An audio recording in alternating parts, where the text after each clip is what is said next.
एक पंडित जी देर शाम अपने घर जब वापस लौटते हैं तो पाते हैं कि उनके घर जो गाय बंधी हुई है उस गाय को शाम तक दूहा नहीं गया है। इस पर वो गुस्सा जाते हैं और खुद गाय को दूहने के लिए इंतजाम करने लगते हैं। गाय को दूहने के क्रम में बछड़े को खूंटे से निकालना होता है और गाय के पास ले जाना होता है। इसलिए जब वो उस बछड़े को निकाल रहे थे तो उस बछड़े ने गलती से एक लात पंडित जी को मार दिया। पंडित जी और गुस्सा गए और उस गुस्से में उन्होंने उस बछड़े को अपने एल्बो से बहुत कस के मारा। इतनी पिटाई होने के बाद उन पंडित जी ने उस बछड़े को गाय का दूध नहीं पीने दिया और सारा दूध निकाल लिया। ये सब देख के वो जो गाय है पूरी रात रोती है। तो उस बछड़े ने कहा कि माँ, जो भी होता है हमारे ही कर्मों के कारण होता है। हम अपने ही कर्म को भोगते हैं। कोई हमें दुख नहीं दे सकता, कोई हमें सुख नहीं दे सकता।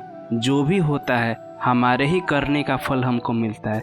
इसलिए चिंता छोड़ दो। मैंने कुछ कर्म किए होंगे इसलिए मैं आज पीटा, मैंने कुछ कर्म किए होंगे इसलिए मुझे कुछ खाने को नहीं मिला। तुमने भी कोई कर्म किए होंगे इसीलिए तुमको अपने बच्चे को ये सब होते हुए देखना पड़ रहा है। जब इतनी सी समझ एक बछड़े में हो सकती है, क्या इंसान में नहीं हो सकता? हम दिन रात रोते रहते हैं अपने दुख को लेके, लेकिन कभी नहीं सोचते कि ये जो हमें दुख हो रहा है ये हमारा ही बोया हुआ बीज है जिसका फल आज हम काट रहे हैं।